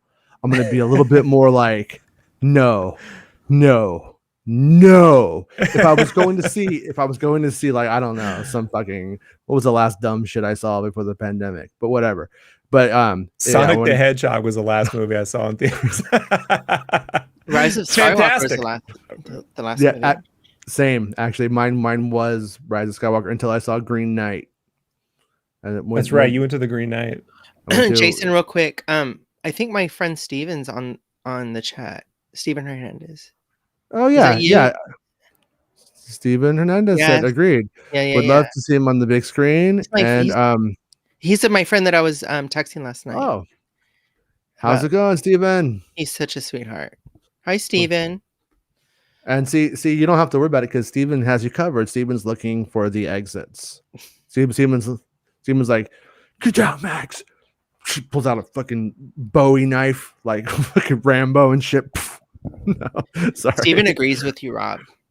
I'm running. I'm not gonna tackle a guy who's coming at me with ammo. I'm getting out as quick as humanly possible. You're like throwing your wife and running. No, if you ever seen what happens when you stub your toe, you scream like a little, like I did. I stubbed my pinky toe on the couch the other day, and I was like, I screamed like a little girl. My dog ran, hid in his cage. So it's like you get shot by a gun. You think you're gonna keep moving? It doesn't work. I watched a guy get stabbed once. At the club in Germany. These stupid soldiers went down and got into a fight. Dude stabbed him, and I watched him just turn blue pale. Like right away, oh God. and we had to carry him back and the whole thing and do a compress wound. And so it's like, when I was in, there was no wars. This is like the closest we had to a war was guys getting being assholes and going to the club and getting stabbed because they're jerks. But I watched like guys think, oh, if I get stabbed, but no, you don't know what you'll do. Your body goes into shock. You don't know and so if someone's even like, you ever watch like fireworks go off, dogs freak out, right? If you have like a weapon go off and you don't have earplugs and you're in a comfortable mood, like get a couple drinks and some popcorn, and now I don't ever want to be there. So like, I'm not saying again, like it will happen, hasn't happened since, but that has definitely shaken me in a way, so. Well, that's why I have my umbrella, lightsaber umbrella. I was gonna say like for me, I was like Penguin. Like you have those umbrellas that have all the trick weapons. Like that's amazing. Oh, but the lightsaber one's even crazier. Why did she? My only question on that episode is why did she? She should have just came at him with the spinning blade thing. Why did she take that off? Like seemed like that was the better weapon than one long saber. Do you remember when she like stabbed him in the stomach and then she like opened it and it like opened in the back? Do you remember when she stabbed him? Yeah, she had her umbrella, she stabbed him, and then she opened it, and then it was like it came out of his back. It was one of the Trandoshans. Yeah. Oh, I thought you were talking about the Ronin. Sorry. Yeah. No, that's the duel. Yeah. Yeah. When she's fighting the Trandoshan, yeah, but I'm talking about when she was fighting Ronin.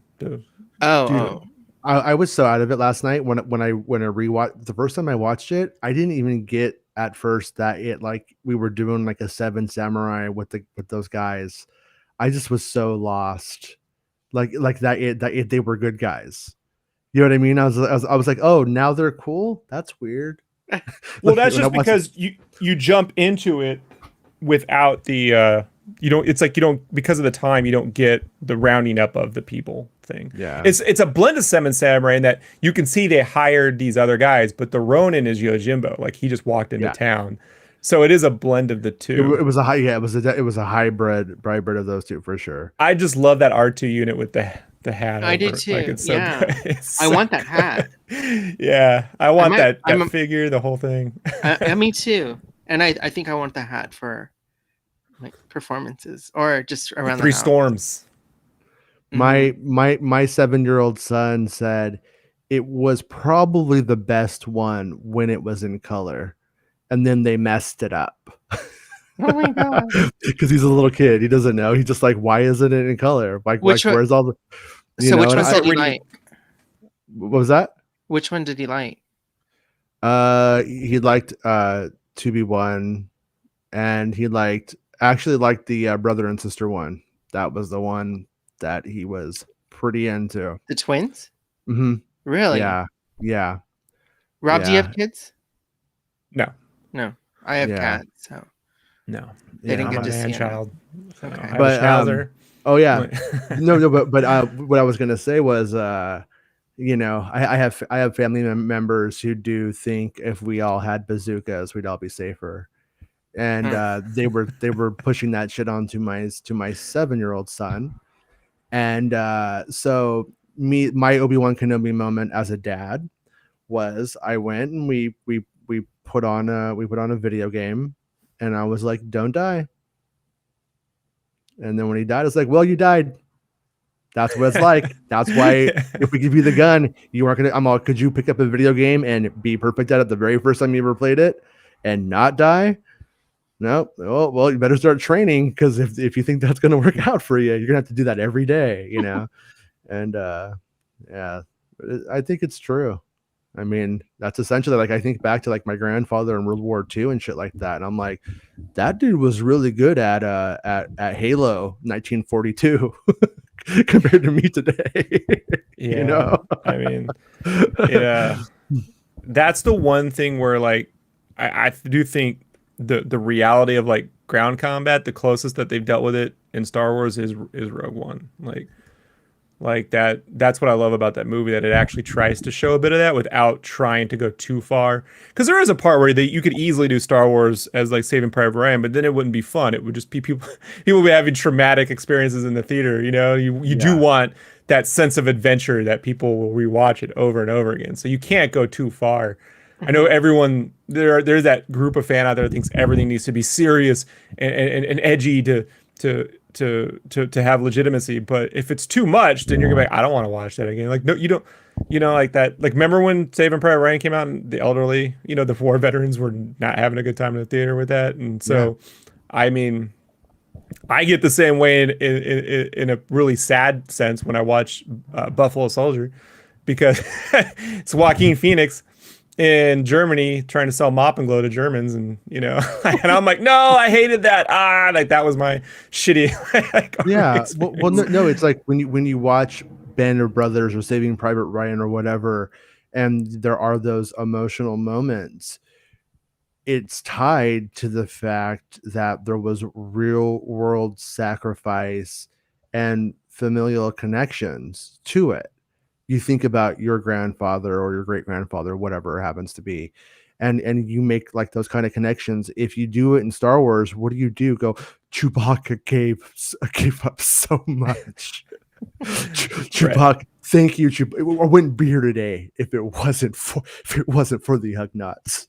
It's like, it's not really a thing. It would, I'm so not to say you can do the dramatic, but it has to be wrapped in a fantasy fun bit. And I know if people go, well, you shouldn't, look, they're gonna make might be the next Batman film, I don't know, but they'll make a Batman film that goes too far, and they almost did once with Aronofsky's Batman script. That wasn't a fun movie you would have gone and seen 100 times. Oh, it would be great to watch it. No, it wouldn't. Like, I don't put Requiem for a Dream on to have a good time, right?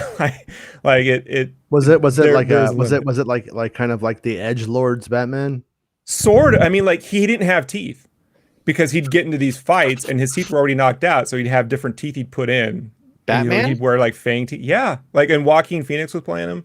Oh, yeah, and it was a really weird script, bro. Like, have you ever kissed a man with no teeth? No, I'm sorry. No, it's an Ariana Grande joke. I'm sorry, you don't get it. Okay. No, I'm like, have I? I mean, I guess no teeth, but like, I know a friend's mom told me that she hated my friend's grandfather because he cheated on her mom with a man with no teeth because he wanted to know what it felt like, and he heard about it in the paper. This guy was arrested, and he went down and found him and got the blowjob from the guy with no teeth. And anyway, so I bet you Joker would definitely say that to him. Can I play this for you? I'm serious. It's funny. Okay, hold on a second. Hold on. And by the way, is it Ariana Grande? Yeah. I met a guy with no teeth. I made out with him. It was so weird. And then I saw him under the covers. He was doing something. And I was like, trying to keep a straight face. And she was like, have you ever kissed a guy with no teeth? Sorry. What is that from? It was an interview that they did with Ariana Grande. And I had a moment where I just kept cracking up. Because she was talking like Jennifer Coolidge in Clueless. Did you see that movie? Of course. Okay, so yeah. She was imitating her. I think it's funny when very beautiful girls act silly and they can create a voice, whatever. Anyway, sorry. Yeah, no. I found a weird. It was Legally Blonde. Thrawn Kill's son has the Ariana Grande skin in Fortnite, and we team up, and I'm like, all right, me and Ariana Grande are going to firebomb some people. it's pretty weird. It's pretty weird. And it was Legally Blonde. Dan Carlin will be covering that in 5 years. Like, that'll be weird. Like, Dale's all lit up the bazooka, boys. We're going to kill each other. It's true. Yeah. All right. Well, we did it.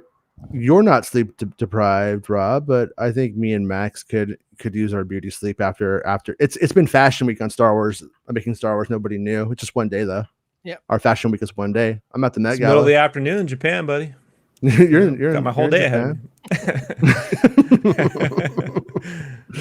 Yeah, but thank you, Max, for coming and hanging out with us 2 days in a row. Thank you. And you're whenever you want to come back on, hang out with us. Whenever you're feeling. This is a lot of fun.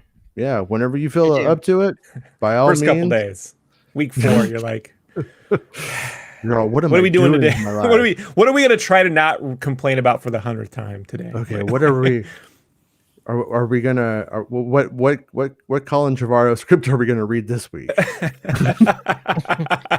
Wouldn't it be great if he just wrote a bunch of scripts for genre films that he just had ready to go that he didn't want to make?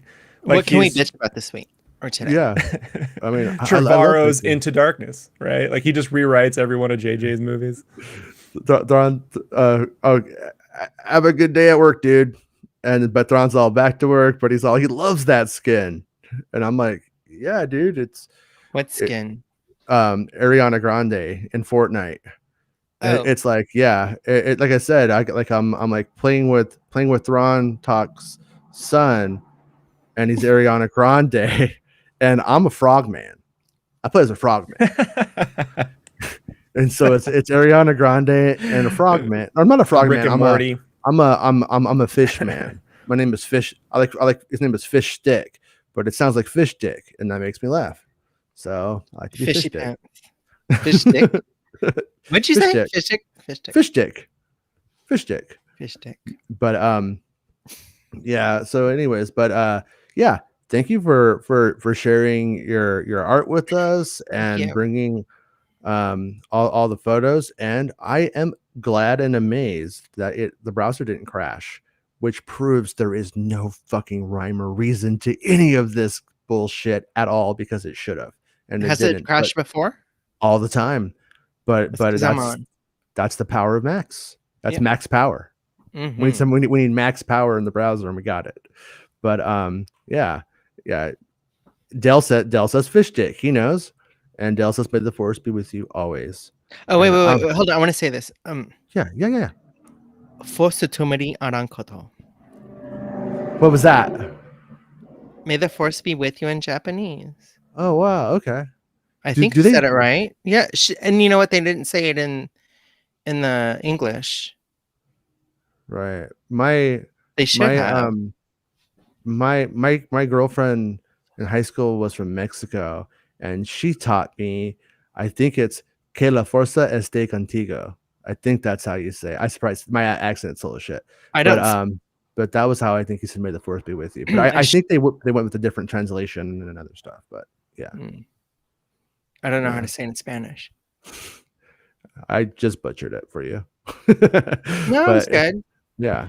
But anyways, thank you everyone in chat who hung out with us tonight, and we will be back probably tomorrow at 9 if we're all awake, and doing it again. And then next week we'll go back to the normal schedule because my kids will have normal school weeks. They get out at 1 o'clock or 12:45 right now, and it sucks.